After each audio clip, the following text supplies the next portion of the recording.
ولا قوة إلا بالله. اللهم صل وسلم وبارك وكرم على سيدنا محمد الفاتح لما أغلق والخاتم لما سبق ناصر الحق بالحق الهادي إلى صراطك المستقيم. أما بعد، أيها الأخوان, masih kita pada bab tentang bagaimana mengolah hati kita dan menjaga hati kita dari bisikan, tipu daya, hawa nafsu. Kita masuk ke hikmah yang ketiga dan yang keempat. Iqra, baca.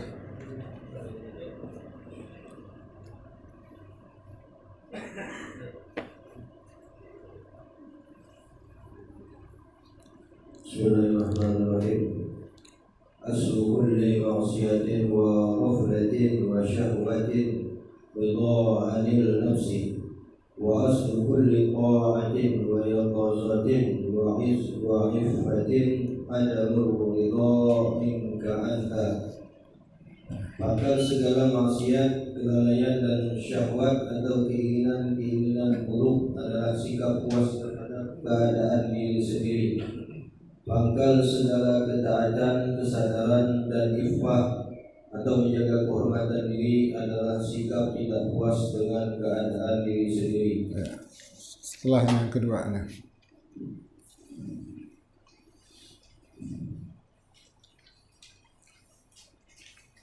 wala an tashaba jahilan la yarda an nafsihi khairul laka min an tashaba 'alima yarda an nafsihi, fa ayyu ilmin li'alimin yarda an nafsihi wa ayyu jahlin li jahilin la yarda an nafsihi.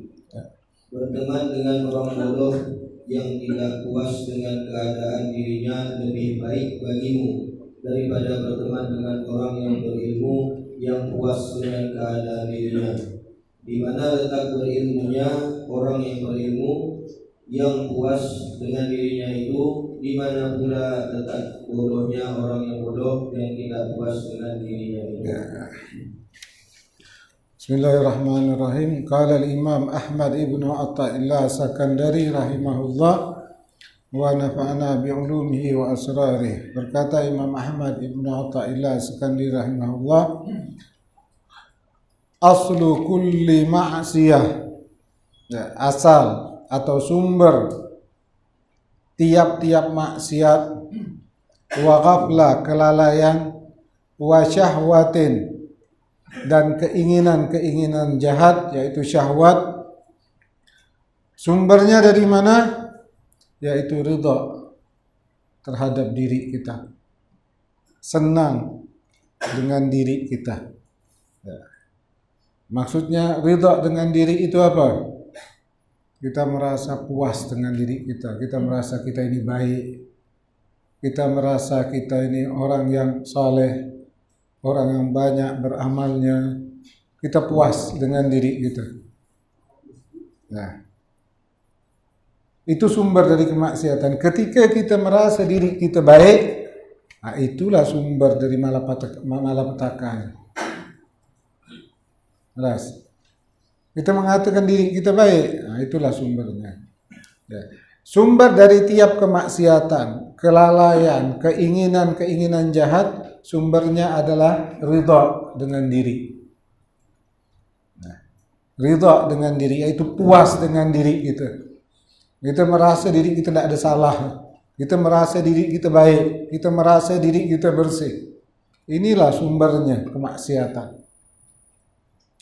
Dan sumber tiap-tiap ketaatan dan bangun, jaga, dan sifat iffah, engkau tidak ridha dengan diri kamu. Engkau tidak puas dengan diri kamu. Engkau mengatakan, saya ini kotor, saya ini banyak dosanya, saya ini tidak ada amal yang saya lakukan. Ketika kita tidak puas dengan diri kita, kita menganggap kotor diri kita, ini menjadi sumber baik untuk kita. Jelas ya? Jangan kita anggap orang kalau hatinya bersih, dia pasti menganggap dirinya kotor. Orang yang hatinya kotor, dia pasti menganggap dirinya bersih. Kalau kita tengok sejarah, ada ulama memuji diri dia, dia mengatakan macam Al-Imam Abdullah bin Husain bin Tahir, 25,000 la ilaha illallah, 25,000 Allah Allah, 25,000 salawat, itu belum ibadah yang lain. Dia katakan apa? Ya Rabbi ma ma'na amal wa kasbuna kulla zalal. Ya Allah, saya tidak punya amal. Apa yang saya lakukan semuanya jahat, tak bagus. Orang yang bersih hatinya, dia menganggap dirinya kotor. Orang yang kotor hatinya, dia menganggap diri yang bersih. Kalau kita menganggap diri kita bersih, berarti bermasalah. Itulah sumbernya dari kemaksiatan. Dan wali antas haba jahilan la yarda nafsi, dan engkau berteman dengan orang jahil tapi dia tidak ridha dengan dirinya. Orang yang jahil tapi dia mengatakan dirinya kotor, dirinya hina, itu lebih baik kamu berteman dengan dia daripada kamu berteman dengan orang alim tapi dia ridha dengan dirinya.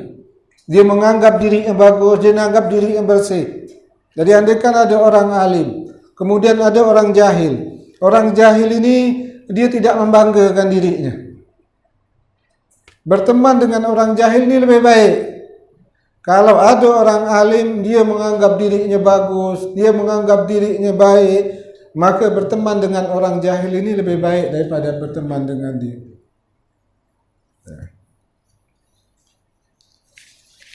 Kemudian beliau mengatakan, fa ayyu ilmin li alimin yarda nafsi. Terus ilmunya mana? Kalau seorang alim tapi dia ridha dengan diri dia, ya. Seorang yang alim tapi dia ridha dengan diri dia, kemana pergi ilmunya? Kemana pergi ilmunya? Berarti ilmunya tidak ada faedah, tidak ada manfaatnya. Dia alim, dia punya ilmu, tapi dia menyombongkan diri, membanggakan diri.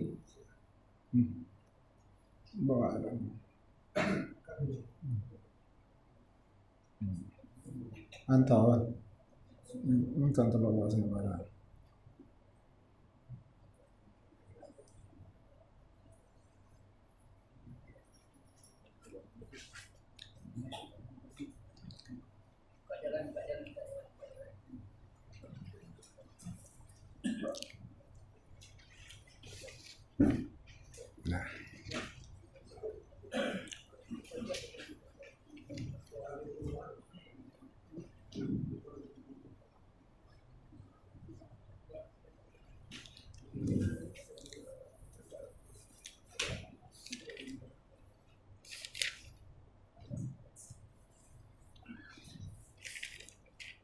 Jadi saya ulangi lagi, sumber dari tiap-tiap kemaksiatan, kelalaian dan keinginan jahat, sumbernya adalah ridha kepada diri, puas dengan diri.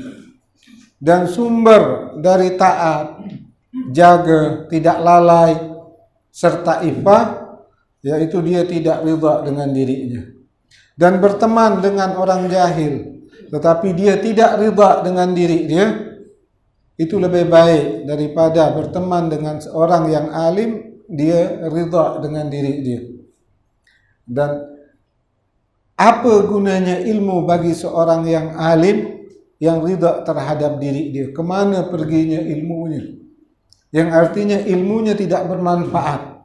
Masih bagus orang yang bodoh. Dan orang yang bodoh ini tidak bisa dikatakan bodoh. Dia sebenarnya orang yang alim, karena dia tidak ridha dengan diri dia. Jelas? Ya. Ayuhal akhwan, istihsanu nafsi wa tazkiyatuha wa i'jabuha aslu kulli ma'siyah wa aslu jami'i sifatil madhmumah. Menganggap baik diri, menganggap bersih diri, dan takjub kepada diri, Ada orang takjub, bangga dengan diri. Menganggap bersih diri, menganggap baik diri kita, dan takjub kepada diri, ini merupakan sumber maksiat. Dan ini merupakan sumber dari sifat-sifat yang tercela.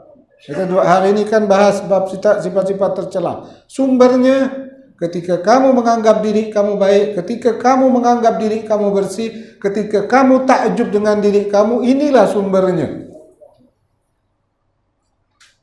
Jelas. Jadi kita merasa diri kita sudah bersih, kita merasa diri kita sudah baik. Apabila ada perasaan demikian di dalam diri kita, inilah merupakan sumber dari kemaksiatan. Dan sumber dari sifat-sifat tercela bersumber dari sini. Iblis kan puas sama diri. Dia mengatakan, Adam itu kan diciptakan dari tanah, saya ini dari api. Gitu dia. Apa kurangnya saya? Disitulah hancurnya si iblis itu. Begitu seorang manusia menganggap diri yang bersih, menganggap diri yang baik, maka disitulah yang akan keluar sifat-sifat tercela yang ada dalam dirinya. Maka itulah sumber kemaksiatan. Ngapa kita tidak baik-baik? Kita menganggap diri kita bagus. Merendahkan orang lain. Faman istahsanaha wa zakkaha wa a'jabaha istaulat alaihi al-ghaflah wa man istaulat alaihi al-ghaflah ghalabati syahwa wa man ghalabati syahwa waqa'a fil ma'asi. Barang siapa yang merasa dirinya sudah baik, barang siapa yang merasa dirinya sudah bersih, maka yang berkuasa di dalam dirinya adalah kelalaian. Dia akan lalai. Jadi kalau orang merasa dirinya baik, dirinya bersih, diri ini tidak ada lagi penyakit, maka dia akan lalai. Lalai apa maksudnya? Lalai mengawasi dirinya. Dia akan lalai. Kalau dia menganggap diri yang bagus, menganggap diri yang bersih, dia baik, dia lalai. Udah. Terbuka pintu syaitan kepada dia, dia lalai mengawasi diri. Jelas. Kalau dia menganggap bersih, orang dah menganggap bersih kan dah. Tidak mikir diri, ada ke tipu daya syaitan, syahwat menguasai dia, tidak, dia lalai. Maka terbuka pintu untuk dia. Masuk syahwat itu kuat sekali. Karena dia sudah lalai. Ketika menganggap diri yang baik, otomatis dia lalai. Lalai mengawasi diri. Jadi dia lalai mengawasi dirinya. Dia malas menambah ilmu. Dia merasa alim, dia malas menambah ilmu pengetahuan. Dia malas menambah amalia dia sudah puas. Dia tidak akan nambah solat, zikir, belajar. Dia merasa diri yang bagus, diri yang baik. Orang yang merasa dirinya sudah baik, merasa dirinya sudah bersih, dia akan lalai. Dan orang yang lalai, maka dia akan dikalahkan oleh syahwatnya. Kalau dia sudah lalai, dia kalah dengan syahwatnya. Oleh keinginan-keinginan negatifnya. Barang siapa yang sudah dikalahkan oleh syahwatnya, bahwa syahwatnya sudah menguasai dirinya, maka dia akan terjerumus ke dalam kemaksiatan. Biasa orang seperti ini, kalaupun dia melakukan maksiat, dia tidak merasa beban lagi. Oh, saya sudah banyak amal, saya sudah banyak sedekah, saya sudah banyak ibadah. Jadi saat orang merasa dirinya baik, dia akan lalai. Ketika dia lalai, maka dia akan dikuasai hawa nafsunya. Ketika dia sudah dikuasai hawa nafsunya, dia akan terjatuh ke dalam kemaksiatan. Maka sumber dari segalanya apa? Puas dengan diri, ridha dengan diri. Ayuhal akhwan, Allah subhanahu wa ta'ala berfirman. Allah sudah berfirman dengan tegas sekali. Al-Quran. Fala tuzakku anfusakum huwa a'lamu biman ittaqa. Allah sudah tegas sekali mengatakan, jangan kamu menganggap dirimu bersih. Fala tuzakku anfusakum. Jangan kamu menganggap, jangan kalian menganggap diri kalian itu bersih. Huwa a'lamu biman ittaqa. Ya. Jadi Allah mengatakan, jangan kamu menganggap diri kamu itu hebat. Jangan kamu menganggap diri kamu itu paling benar. Jangan kamu menganggap diri kamu itu paling bagus. Jangan kamu menganggap diri kamu itu paling banyak ibadahnya. Jangan kamu menganggap diri kamu itu tinggi ilmunya. Allah mengatakan, aku yang lebih tahu siapa-siapa yang bertakwa kepadaku. Yang tahu, Allah yang tahu orang yang bertakwa. Walaupun kita ibadah, istilahnya sampai beribu-ribu, kita tidak bisa ngecap diri kita suci. Kenapa? Dari mana kita tahu ibadah kita diterima atau tidak? Kalaupun kita ibadah 1000 tahun, kalau Allah tidak terima, tidak ada faedah. Jelas? Dari mana kita bisa memponis diri kita bersih, diri kita baik? Amal kita tidak tahu diterima oleh Allah.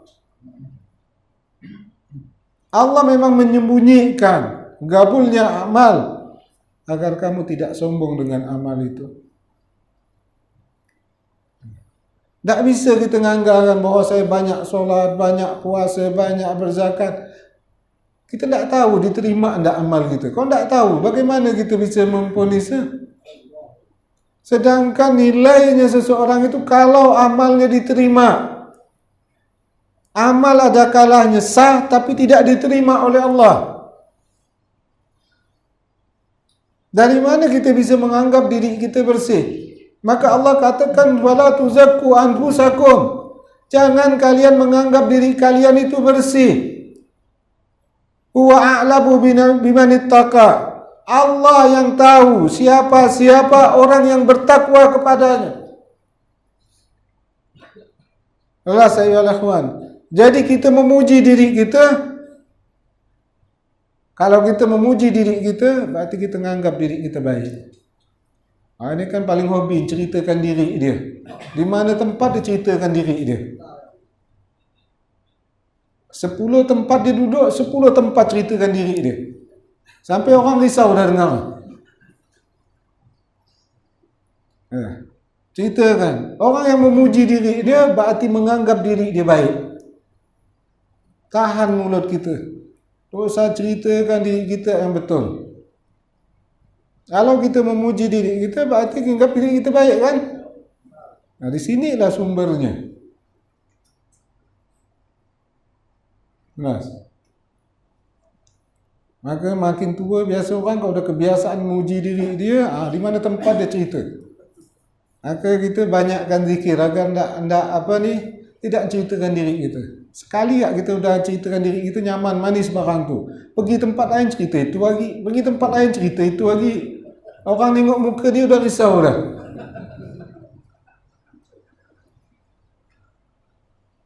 Ya. Jangan biasakan muji diri kita. Kalau kita memuji diri kita, berarti kita menyatakan diri kita baik. Apabila orang menganggap diri yang baik, disitulah sumber masalahnya. Jelas? Ya. Rasul sallallahu alaihi wasallam bersabda, "Salasu muhlikat." Kata Nabi, ada 3 perkara yang membinasakan orang. Di antara 3 perkara itu salah satunya Nabi mengatakan, bersabda, "Wa'ijabul mar'i an nafsi." Takjubnya seseorang kepada dirinya. Ini yang menghancurkan dia.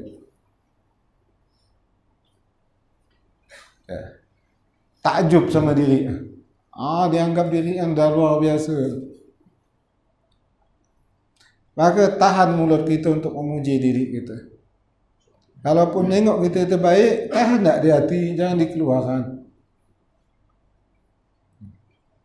Karena nanti di situ jadi sumber permasalahan kita. Sifat-sifat tercela sumbernya dari situ. Wa adamur ridha bin nafsi wa su'udzan biha wa tuhmatu biha aslu kulli ta'atin wa aslu jami'i sifatil mahmudah. Tidak ridha dengan diri, yaitu dia merasa dirinya tidak baik dan berburuk sangka kepada dirinya, dan dia tidak percaya kepada dirinya. Itulah sumber taat dan sumber sifat-sifat yang terpuji. Tidak usah jauh-jauh lagi nih aja. Kalau kita nengok orang, ada dua orang, ya kan? Ada orang satu ni muji diri dia, anak ni orang baik, anak ni orang suci, anak ini gimana kita dengar? Nyaman ke enggak? Ada satu orang katakan, ya Allah, anak ni bodoh benar, anak ni tak tahu apa-apa, anak ini lemah. Yang mana kita suka dengar? Yang mana kita suka dengar? Dengar orang muji diri kita, tak nyaman hati kita.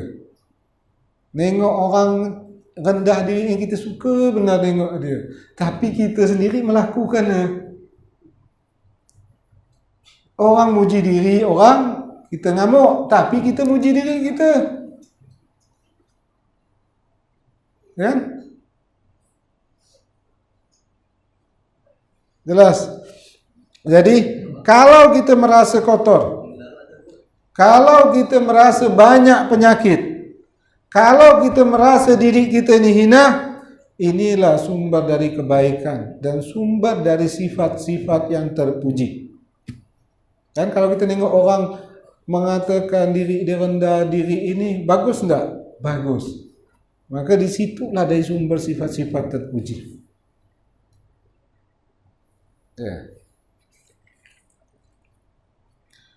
Faman istakbaha wa asa'a dhann biha wattahama biha intabaha wa tayaqqadha wa tatabba'a uyubaha wa ratabaha wa raqabaha. Barang siapa yang merasa dirinya tidak baik, dirinya ini jahat, dan dia berburuk sangka dengan dirinya, dan dia tidak percaya dengan bisikan-bisikan dirinya itu, maka dia akan terjaga, dia akan bangun, tidak lalai. Dia akan sadar, dan dia akan mencari penyakit dirinya, dan dia akan senantiasa mengawasi dirinya. Orang yang senantiasa mengawasi dirinya, disitulah sumber ketaatan. Kalau kamu merasa baik, mengawas ke diri? Ada. Dia hanya sibuk nengok aib orang ya. Kalau kamu merasa baik, yang ditengok aib orang. Ada orang sikit salah, habis dia omongkan sekampung. Dia merasa baik. Tapi kalau orang merasa tidak baik, dia akan sibuk dengan diri dia. Dia tidak begitu pengaruh dengan orang. Tapi kalau orang merasa diri baik, udah dia tidak perlu koreksi diri dia. Dia cari kekurangan orang. Ya. Jadi intinya kita disuruh memandang agar diri kita, memandang kekurangan diri kita, kelemahan diri kita. Dan kita memandang banyak penyakit yang ada di dalam diri kita. Sombong masih ada, riak masih ada, dengki masih ada. Pandang ini, sehingga kita memandang diri kita kotor. Kalau kita bisa memandang seperti itu, kita akan mawas diri. Kita akan senantiasa mengawasi diri, dan kita akan memperbaiki diri kita. Tapi kalau kita memandang diri kita bersih, udah kita tidak akan mengawasi diri kita. Dan kita akan tenggelam dengan sifat-sifat tercela yang ada dalam diri kita. Al-Imam Ghazali rahimahullah berkata, "Idza aradallahu bi'abdin khairan basarahu bi'uyubi nafsih." Apabila Allah menghendaki seorang hamba itu menjadi seorang yang baik. Kalau Allah menghendaki seorang hamba itu menjadi orang yang baik, basarahu bi'uyubi nafsi, maka Allah akan perlihatkan kepada orang tersebut aib diri dia. Kalau Allah menginginkan orang ini mau dijadikan orang yang baik, maka yang Allah tampakkan aib diri dia. Jadi ketika kita bisa melihat aib diri kita, maka ini isyarat Allah ingin menjadikan kita orang yang baik. Tapi ketika Allah tutup aib diri kita dan Allah tampakkan aibnya orang lain, berarti kita bukan orang yang baik. Nah, yang lebih jelas aibnya orang daripada aibnya kita. Aib orang sikit tak nampak, aib kita yang besar pun tak nampak.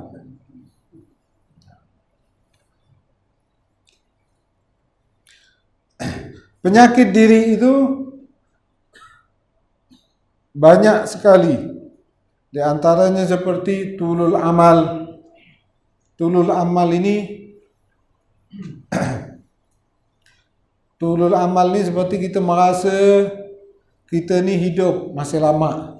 Minggu depan anak saya masih hidup, atau bulan depan masih hidup. Yang lebih parah lagi, tahun depan dia ni masih hidup. Itu tulul amal. Ini penyakit tulul amal. Bila kita ada merasa nanti bulan depan masih hidup, bulan puasa nanti masih hidup, kita ada merasa seperti itu, berarti kita ada penyakit diri. Kita namanya tulul amal. Dan penyakit seperti ini akan berdampak macam-macam. Satu penyakit itu bukan hanya kepada penyakit itu, dampaknya banyak. Macam kata orang, kalau orang sakit panas dalam, karena panas dalam timbul sariawan, demam, macam-macam keluar penyakit. Gara-gara panas dalam. Begitu juga penyakit-penyakit hati ini. Tulul amal ni keluar macam-macam nanti. Di antaranya, orang yang dapat terkena penyakit tulul amal ini, dia akan menunda taubat. Oh, dah nanti enggak, bulan depan nak taubat. Nanti bulan puasa saya mau sungguh-sungguh taubat. Gitu masuk puasa tak ada agak taubat. Puasa kedua, nanti bulan puasa taubat. Kadang sampai dah 40 tahun berputar-putar mau taubat, bulan puasa tak ada taubat-taubat. Itu penyakit. Kau tak diobatkan sampai mati macam itu. Itu namanya tulul amal. Menganggap diri masih nanti bulan depan masih hidup. Apalagi sampai tahun depan, sampai ada rancang sampai 20 tahun depan masih hidup. Orang yang di dalam dirinya ada tulul amal, yang pertama dampaknya dia akan menunda taubat. Macam kita katakan nanti taubat. Minggu depan lah. Minggu depan taubat. Besok mati.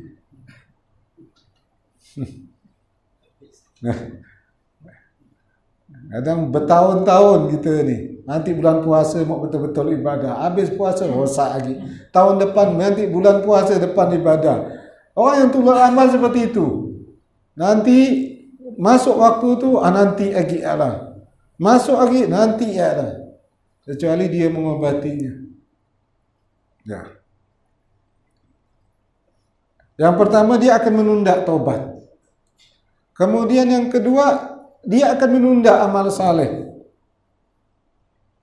Amal saleh akan tunda. Ayo, mana kan ada amal saleh, udah insya-Allah besok, lusa, minggu depan, tahun depan, bulan depan habis. Karena dia merasa bulan depan dia masih hidup.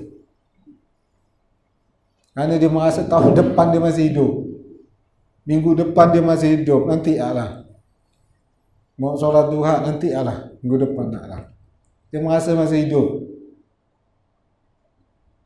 Dia ditanya, percaya mati percaya. Mati bila pun bisa datang, bisa percaya. Tapi dia masih nunda. Ini kan bohong. Nah. Orang yang tulul amal juga akan menunda kebaikan-kebaikan. Dia mau sedekah, mau apapun kebaikan nanti aja. Penundaan ini karena penyakit tulul amal namanya. Atau menuntut ilmu. Nantilah buat belajar. Penundaan, semua penundaan taubat, penundaan amal soleh, penundaan menuntut ilmu, penundaan kebaikan, ini bersumber dari tulul amal. Seperti tidak masalah besar kan, tapi efeknya besar. Kenapa kita menunda taubat? Karena kita menganggap besok kita masih hidup. Kalau kita nunda sampai seminggu, berarti kita menganggap minggu depan kita masih hidup. Kenapa kita menunda beramal soleh? Karena kita menganggap kita masih hidup besok. Minggu depan masih hidup. Kenapa kita menunda berbuat kebaikan? Kita menganggap itu dampaknya akan besar. Setiap penyakit itu punya dampak yang besar. Ya. Maka kalau kita ada penyakit tulul amal ini, penyakit ini bukan sunnah mengobati, wajib hukumnya kita mengobatinya. Wajib kita mengobatinya. Agar jangan ada lagi dalam diri kita tulul amal. Bukan sunnah, wajib. Di antaranya juga penyakit hati juga seperti apa? Tamak. Tamak ini at-tamak fid dunya wa qana'ah fil akhirah. Ya. Tamak ini merasa bahawa diri ini masih merasa kurang. Biasanya orang kena tamak ini, dia hanya tamak dengan dunia saja. Kalau akhirat dia qanaah. Untuk akhirat dia tak tamak. Nah, seharusnya kan yang disuruh agama untuk akhirat kita tamak, untuk dunia kita qanaah. Tapi terbalik. Untuk dunia luar biasa tamak, tapi untuk akhirat tidak. Udah cukup 2 rakaat, cukup dengan zikir ini, tak perlu banyak-banyak itu dia. Coba kalau dunia kita kata tak perlu banyak-banyak, itu pas. Seharusnya tamak fid dunya wa qanaah. Tamak fil akhirah wa qanaah fid dunya. Tapi terbalik. Orang yang tamak ini dia tamak untuk dunia, tapi untuk akhirat dia tidak tamak. Bagus sih untuk akhirat. Nah, ketika kita merasa kurang, itu namanya tamak. Untuk urusan-urusan dunia kurang je. Apa yang Allah berikan kepada kita, kita merasa belum cukup. Itu orang yang tamak. Ya. Selalu hendak nambah. Dikasih Allah kasih 1, minta 2. Dikasih 2, minta 3. Dikasih 3, minta 4. Dikasih 4, minta 5. Tak pernah dia kata cukup. Ini penyakit hati. Tak pernah merasa cukup. Nah. Dikasih berapa pun mau nambah. Orang yang punya penyakit tamak ini akibatnya pun ada dampak. Di antara dampak dia tak cukup dengan punya dia mau ambil punya orang pula. Dia punya tanah orang segini, udah punya dia sekian meter, ditambah untuk punya dia pula, tak cukup, tamak. Jatah dia tak cukup, mau ngambil punya orang pula. Ya. Jadi orang yang tamak ni tak cukup apa yang ada yang Allah berikan, dia tak akan puas.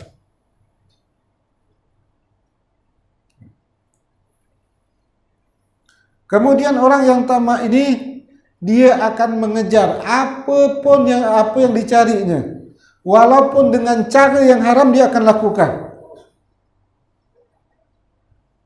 Orang yang tamak, dia tidak peduli halal haram.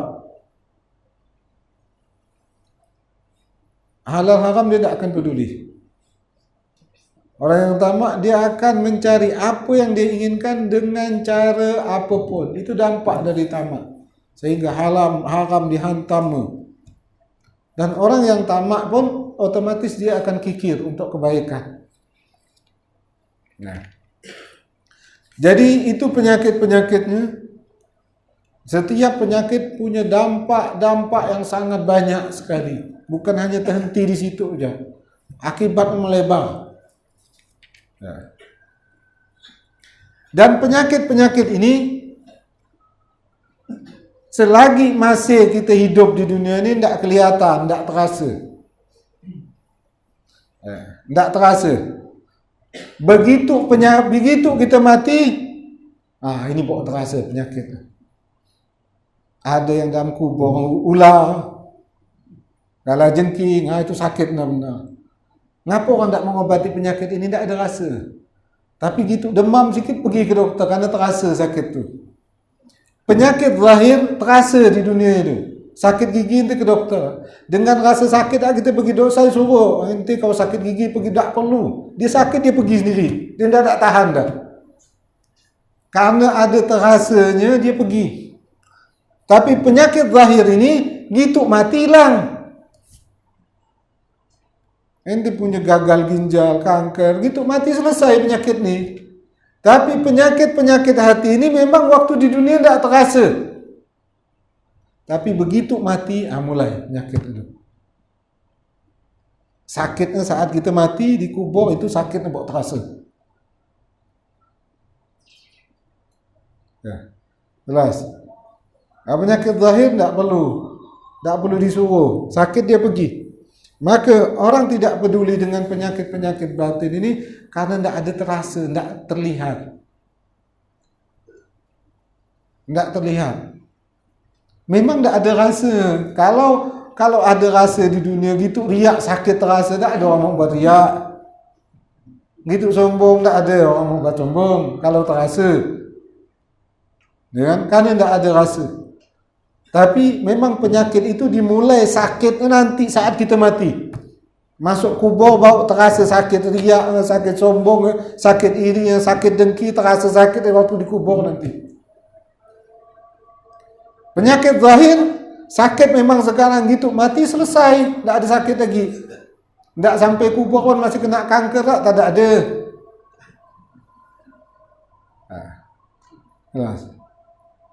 Jadi kita berobat. Yang punya sakit pendendam, cari obatnya, apa obatnya. Yang punya sakit iri, cari obatnya, apa obatnya. Karena nanti rasa sakitnya luar biasa nanti dalam kubur itu. Di dunia memang tak terasa, kita sombong tak ada rasa. Kita iri tak ada rasa memang. Kita dendam tak ada rasa. Nanti dalam kubur rasa luar biasa sakitnya.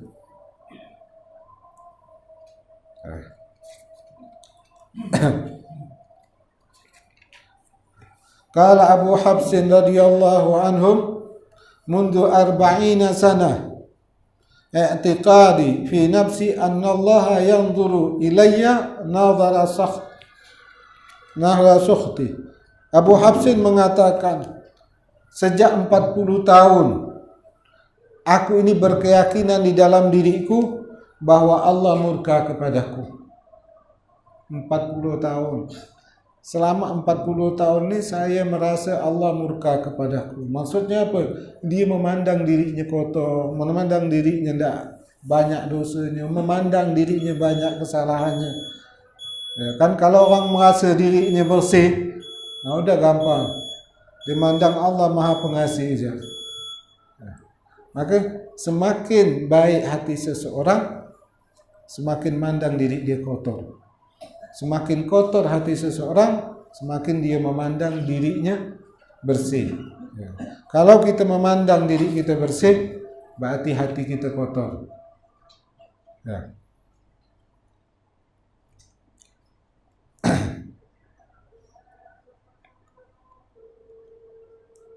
Ya. Qala al-Junaid al-Baghdadi radhiyallahu an, la taskun ila nafsik wa indama ta'atuha laka fi ta'ati rabbik. Kata Imam Al-Junaid Al-Baghdadi, kamu jangan merasa tentram dengan dirimu sekalipun selama ini kamu taat kepada Allah. Jangan pernah merasa tentram. Apa sebabnya?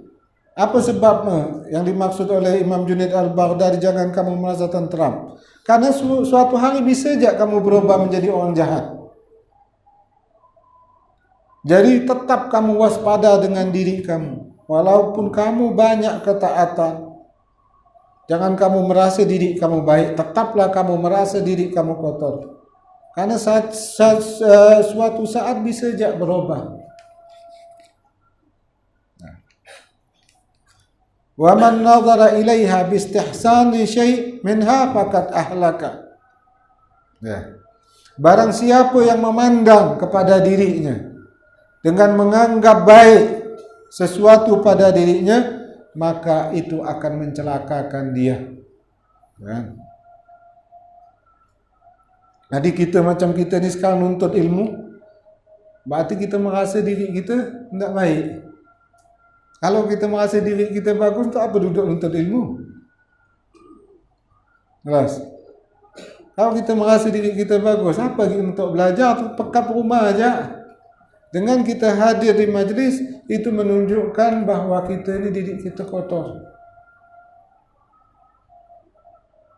Kita belum betul, belum menjadi orang yang baik. Jelas.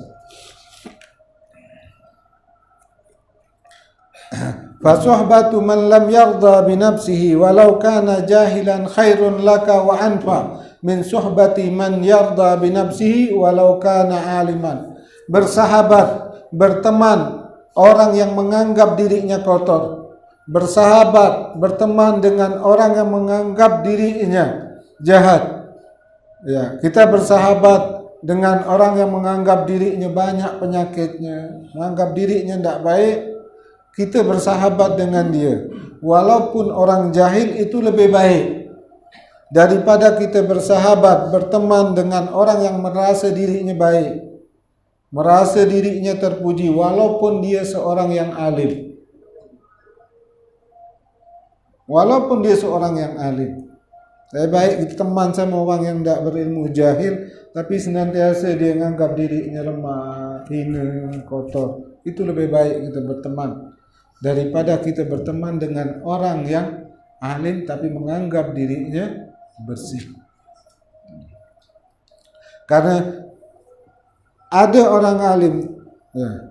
Fala li an tashab jahilan la yarda an nafsihi fa ayyu ilmin li alimin yarda an nafsihi wa ayyu jahlin li jahilin la yarda an nafsihi. Bagaimana bisa dikatakan orang itu orang yang berilmu sedangkan dia ridha dengan dirinya. Dengan dia ridha dengan dirinya, berarti berapa banyak pun ilmu yang dia dapatkan tidak bermanfaat.